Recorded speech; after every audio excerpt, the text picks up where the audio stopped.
to another one of Bad Movie Beatdown's month of horror-themed episodes. This time we're going a little bit British for Doomsday. In 2002, Neil Marshall exploded onto the British film scene with his cult film Dog Soldiers, which saw a bunch of soldiers under attack from werewolves and was a big hit that caught on internationally as well. He then followed that up in 2005 with the claustrophobic The Descent, which saw women trapped in a cave with horrific monsters fighting for their survival, and also enjoyed similar success. So with 2 hits under his belt, Marshall aimed much bigger for his third film, which saw him collaborate with Rogue Pictures in the US for a more mainstream movie, Doomsday. The idea behind Doomsday was a simple one. Marshall wanted to pay homage to the movies he watched whilst he was growing up and hoped to create a throwback. However, the bigger the ambition, the harder the fall. Doomsday got mixed reviews from the critics that were impressed by his previous films, and audiences were even tougher, as it performed well under its $30 million budget. It was a blow that Marshall's career to date has not quite recovered from, as after his follow-up Centurion also underperformed, he's mostly moved into TV work, including one episode of Game of Thrones. It's appropriate that I reviewed Ghosts of Mars last time because basically Marshall thought he was channeling John Carpenter.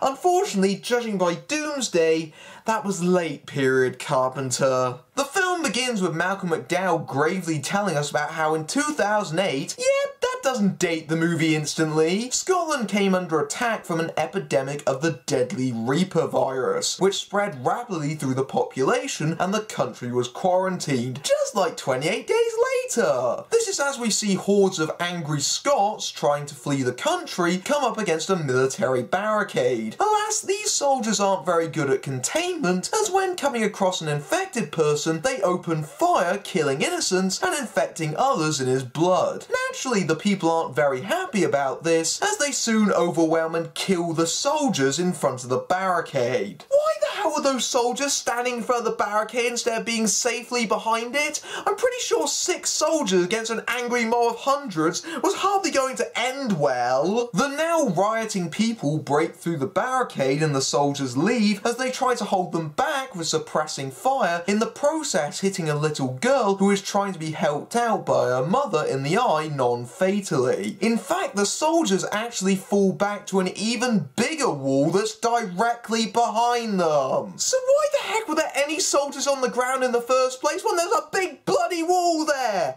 And how can you build a wall around Scotland with absolutely no one noticing? So in scenes that look like they've been lifted straight out of Resident Evil Apocalypse, the giant wall seals the residents of Scotland inside. Meanwhile, the mother carries her wounded daughter to a nearby helicopter of soldiers who shouldn't even be there. We're too heavy, we have to get up now! No, wait! What are you doing? Take the girl! Hold tight, sweetheart!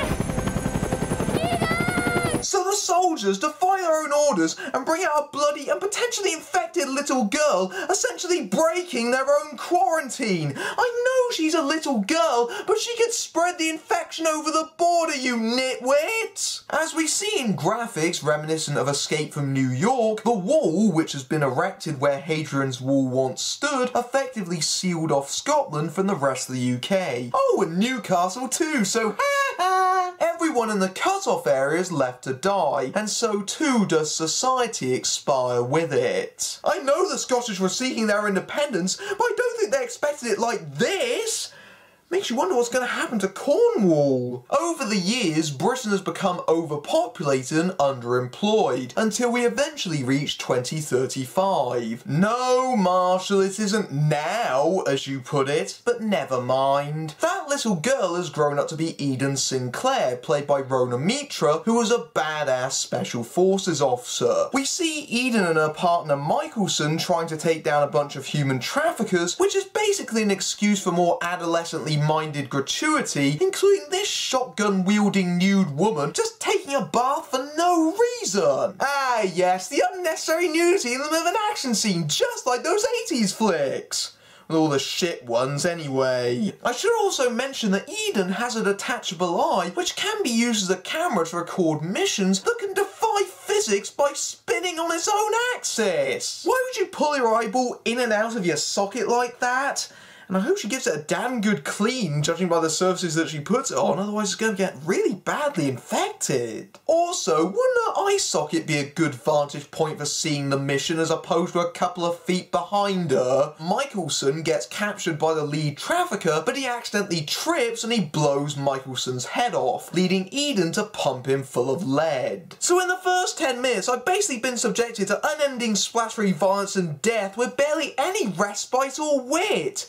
This isn't fun, it's just depressing. And there's much more blood and death coming, because during a routine raid, the police discover a room full of bodies infected with the Reaper virus. Where the hell did these people come from? Did they teleport down from Scotland? Because if they walked down north, I'm pretty sure someone would have spotted that, but don't worry, that's never explained. An emergency meeting is called, including Chief Nelson, played by Bob Hoskins in his doing it for a paycheck phase, and they plan to contain London by flooding the newly expanded Thames canals and then evacuating, which Nelson is sceptical of. But Prime Minister John Hatcher, it sounds like Thatcher, played by Alexander Siddig, and David O'Hara's sinister Canaris, reveal to Nelson some confidential satellite images of Scotland. Survivors? And if there are survivors, there must surely be a cure. You've known for 3 fucking years that they were up there. Yesterday, if I turned up on the 6 o'clock news with a survivor in tow, they'd have strung me up from the nearest lamppost by the balls, but they'll be lining up to kiss my ass for that cure. If you've known about this for 3 years, then it doesn't matter what the timing is.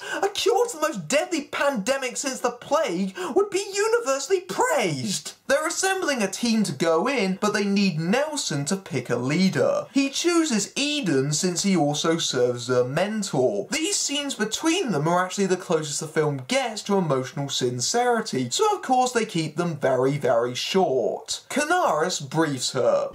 Dr. Marcus Kane, he was leading the research into the virus when the gates were closed. I suggest you start at the lab. That's right, go after the scientists that may have found a cure, which certainly puts them ahead of the other scientists in the free world with much less limited resources. Surely a much smarter option would just be to look for a survivor's blood sample? Although, then again, maybe the completely flawed strategy is exactly the point, as it turns out Canaris is using the mission as an elaborate lie to cover the government's backs. We have an opportunity to buy ourselves breathing room. We're at war, Prime Minister. And the whole world watching. With a lie this big, we can get away with anything we want. Oh, subtle political satire, the wars in the Middle East. I see what you did there. So Eden is flown up to the wall where she meets Sergeant Norton, played by Adrian Lester, who is in charge up there. There's not enough living soul for miles south of that wall. What about the sentries? Nowadays they only expend their ammo on the local wildlife. Well, that was just mean-spirited and gory for the sake of it. Excuse me if I don't laugh. She also meets the rest of the unit, including 2 soldiers named Carpenter and Miller, a direct reference to John Carpenter and George Miller, which is always nice when you literally take entire elements out of their films. We also have scientists, including Sean Pertwee, who should know from films like this is not going to be around for long. And with the mission, it's here where the real problem with the film begins to appear. It's not just taking influence from its predecessors, it's copying. The plot, as I've not so subtly been pointing out, is a direct lift of Escape from New York, right down to the fact that our one-eyed heroine is a gender-swapped Snake Plissken. She, like every action heroine ever, draws a lot from Ripley, which is appropriate too, because those armoured vehicles the crew are driving around in look like they've driven straight off the set of Aliens. For years, Hollywood have been trying to remake Escape from New York, but they need to bother because Doomsday is practically a remake itself. Hell, they might as well have called it Escape from Scotland, it's such a blatant copy. The mission doesn't get far before they run into problems, which means more animal death. I think you better have a look at this. Chandler, send up the flare.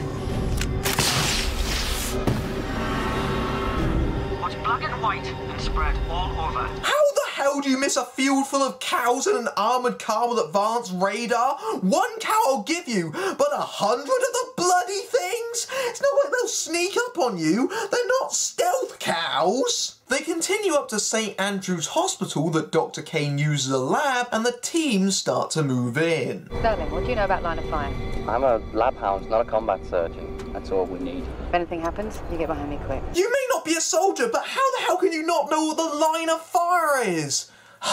You're a scientist, I expect you to have some intelligence. They go through the hospital, but the more interesting stuff is back at the armoured vehicles, as a girl sneaks up on them. Major, we got a live one. There's a fucking girl here! Chandler, keep her in sight, but do not approach her.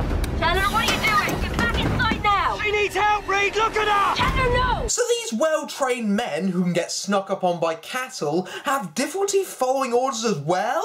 Well, this mission's going to be a roaring success. And soon, inside the hospital, Carpenter gets it straight in the head, signalling the arrival of some runaways from Mad Max, who start attacking the soldiers. This is actually a relatively effective action sequence, largely due to the fact it isn't going for endless gore shots all the time. Outside, they get the girl and seal her inside a special chamber as the APCs attempt to drive off. Don't worry, these babies were meant to withstand anything. Chandler gets his throat cut by the girl because he obviously doesn't know a trap when he sees one, although he does give her a grenade as a parting shot. More ridiculously, the other APC has its front window smashed in by rocks and debris. So these armoured cars can apparently be penetrated by a bunch of Priuses with a throwing arm. Hell, a regular car windshield offers better protection than these windows. Inside the hospital, they escape the wild people by all cramming inside a lift, shooting the cable, and using a foam grenade full of the stuff from Demolition Man to absorb the impact as it crashes down to the ground. Evidently, the future doesn't care about safety cables either. They all get inside the APC, which continues to be attacked, and driver Reed is shot through the broken window by an arrow, causing her to crash it. The team continue to fight on, and some of them like Norton get away, but Miller dies, and Eden and Pertwee are captured. Get your hands off me!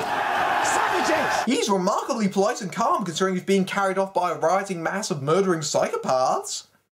Eden is strung up and tortured by the leader of this band of ruffians, Sol, who, like the others, has apparently gone straight back to the days of punk. Hell, half the people in this room have brightly dyed mohawks. Is this what they spend their spare days doing? Why is it whenever the apocalypse happens in films, instead of hoarding things like water or food, everyone suddenly starts pulling out makeup, hair dye and bondage gear? Does the apocalypse make everyone kinky?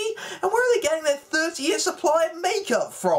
And speaking of bondage, it is very nice to see the Gimp from Pulp Fiction get more work these days. But seriously, is there any actual reason why they've done this, besides it being in Mad Max? In the world of Mad Max, which was so fixated on cars and oil, the emphasis on leather is an exaggeration of the Harley-Davidson culture that makes sense. In Doomsday, there's a deadly virus running around, so they all go half naked in what is presumably quite cold Glasgow?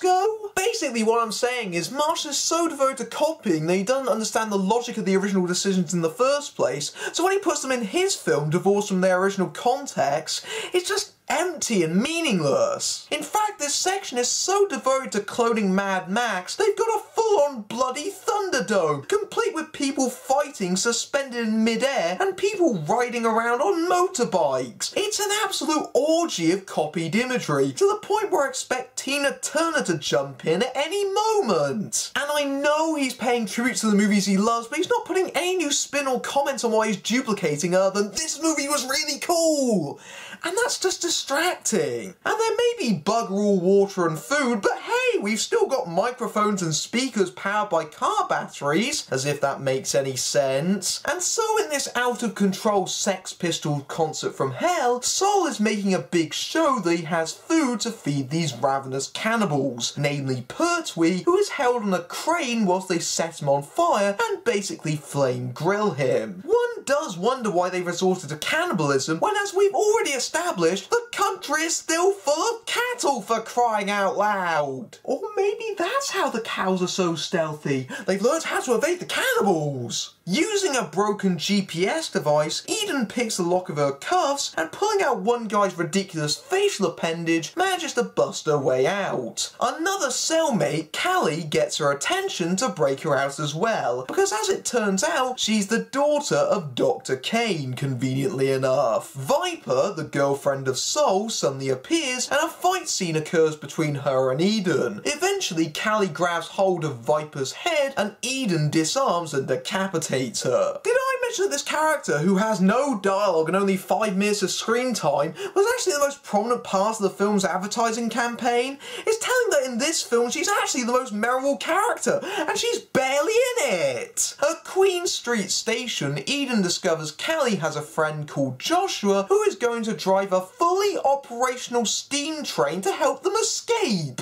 Eden contacts Norton and Dr. Sterling to meet them at the station when they're suddenly chased by the cannibals on motorbikes and buses. Don't worry though, because you can apparently easily outrun them on foot. How fast is their running speed anyway? Because they managed to catch up to the train whilst it's in motion. In fact, Sterling actually manages to catch up despite tripping over, and the cannibals are still barely able to keep up with him.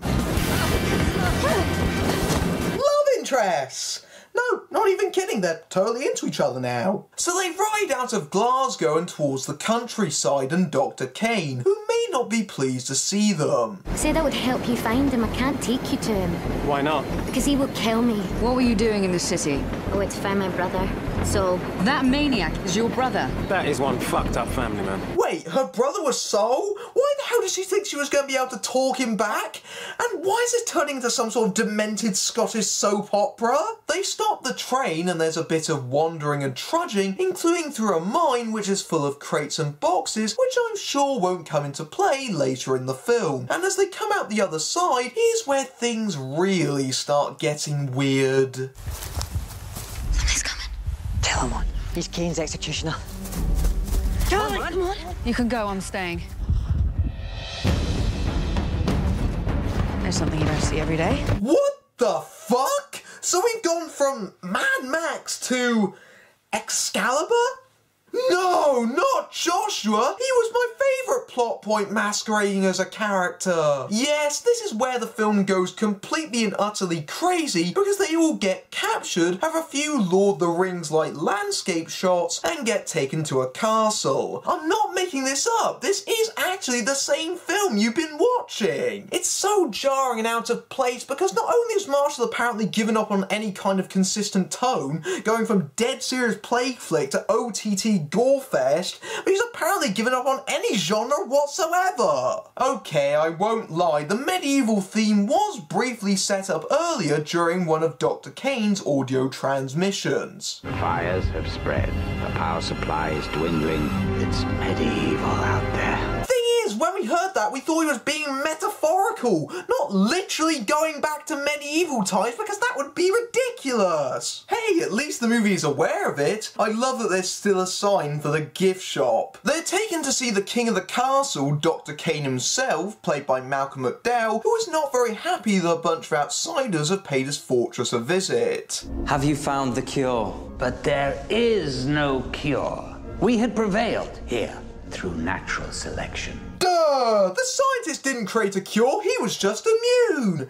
And really, was this the plan? Find Dr. Kane and just hope he was sitting on a cure for the last 30 years? Surely someone on the team thought this idea was ludicrous, right? So yeah, London is absolutely screwed, as we can see. An infected person breaks into the HQ and starts making a run for the Prime Minister. Nelson shoots the infected, which unfortunately splatters his blood all over Hatcher. How the hell did this man... All the actors, even the talented ones, coming off as stiff and unnatural? And how can you not tell that your face is covered in thick and goopy blood? So they quarantine Hatcher, but he knows exactly what he's come down with and what's going to happen, so he pulls out a gun and puts it in his mouth, making Canaris officially the Prime Minister. Well, that was a character with no real purpose, and he was Canaris' puppet anyway, so why didn't they just make Canaris the PM from the outset? So it's back north, and Eden is forced to do battle in the arena with, "Hey, Master Blaster, you've come a long way from the Thunderdome." You know, for all the oddity of the film suddenly turning medieval on your ass, this part of the film is surprisingly boring. Then again, I personally find Middle Ages settings quite tedious anyway, so I'm pretty sure that really isn't helping things. As you might have guessed, I don't find this action scene where Eden defeats her opponent to be all that exciting. I'll tell you what I've lost. I lost my bloody mind. And I'll tell you what you've never had, acting ability. Could you be any flat or one note throughout this entire film? Norton, Callie and Sterling manage to break their way out of the dungeon with a surprising amount of ease, and storming the armory pick up some weapons to make their escape with. There's more over-edited fighting, which has become quite monotonous by this point, and Norton manages to save Eden from an archer because she's too stupid to move. And thus they ride off on horses, whilst Malcolm McDowell looks confused as to how he got himself in this kind of film yet again. They return to the mine and start looking through the cargo to see if there's anything they can use. What they find is a brand new Bentley, lit up like a bleeding car advert inside. And yes, there just happens to be a drum of oil to fill it up with so they can take it for a spin. Leaving aside the stupidity of a car being kept in a cave for no reason whatsoever, do you know what happens to a car over 30 years if it's never been used? The battery dies and everything else rots and hardens. It doesn't matter if it was brand new, it would not run. Period. She also finds a satellite phone in the big dump of Deus Ex Machinas. They've been using this mine as a shortcut for ages and yet they never thought to look inside the boxes. Norton opens the blast doors as the knights get through, and guess what scene we're doing?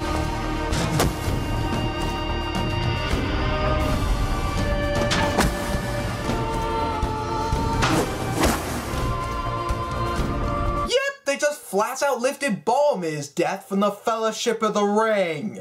And I'm sorry to tell you this, Adrian Lester, but you're not Sean Bean. The Bentley scrapes through the blast doors before they close, but don't worry, there won't be a mark on it as it dries out the cave. They then drive across a very intact bridge on roads that clearly aren't anywhere near Scotland. Even the road markings are wrong. She uses the satellite phone to call Canaris and tells him to follow the signal in the car. But you know why we've got cars, right? I can imagine many of you are already sighing and saying, yes, bloody Mad Max 2, because these cannibals just magically appeared right out of nowhere. She manages to outwit them by somehow driving in reverse at high speed, and then it's car chase time. Say, how about we literally duplicate that bit with Max where the two cars are driving either side of him and he reverses so one of them fires into the other? You got it, it's cloned shot for shot. Soul gets enraged at the further maiming of his dead girlfriend and jumps into the Bentley to attack them, and another joins in. Can you drive a car door into a wreck without ripping it off? Apparently you can. But whilst I can rag on this scene, it's also the closest the film gets to its actual intention of being fun. This scene is flat out insane and complete with the road being full of inexplicably explosive cars. I especially like the way they dispose of Soul, where he's riding on top of the car as the Bentley goes through a bus, decapitating him in the process and sending his screaming head flying into the camera lens. See, that's exactly the definition of a fun action movie.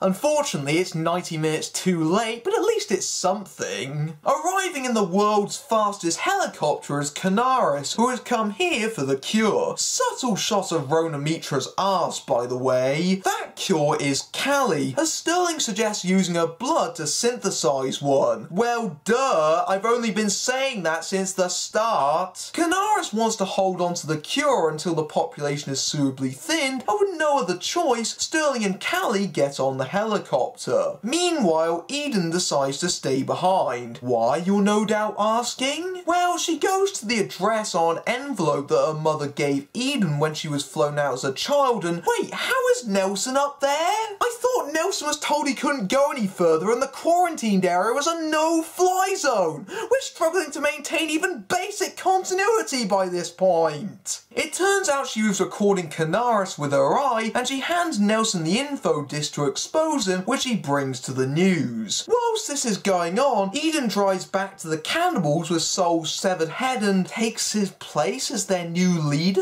What the hell is her character motivation? Is she trying to lead a rebellion? Is she reclaiming her national heritage? And why does she want to join them, considering they've been trying to kill her throughout the entire movie? None of this makes sense! And that's a good final note to describe Doomsday. Neil Marshall may have tried to emulate the movies they grew up with, but all he's done is copy their action scenes, and he's missed out on the fact that those movies have stories and interesting characters. There's scarcely an original moment in the whole thing, and frankly doing exact copies without doing anything new means that it falls into an empty pastiche. The tone and genre is never consistent for more than 30 minutes at a time before moving into the next film that it wants to pay homage to. The film is too dark, too violent, and too repulsive to really have fun with, in my opinion. I know the film is trying to be over the top and dumb, but I have a hunch the final product came out a lot sillier than really expected. If you like the movies that it came from, then you may well like Doomsday too, but I wanted to see something with more of an identity of its own. I mean, I've got all the movies that references on DVD already, and I can put them on any time I like.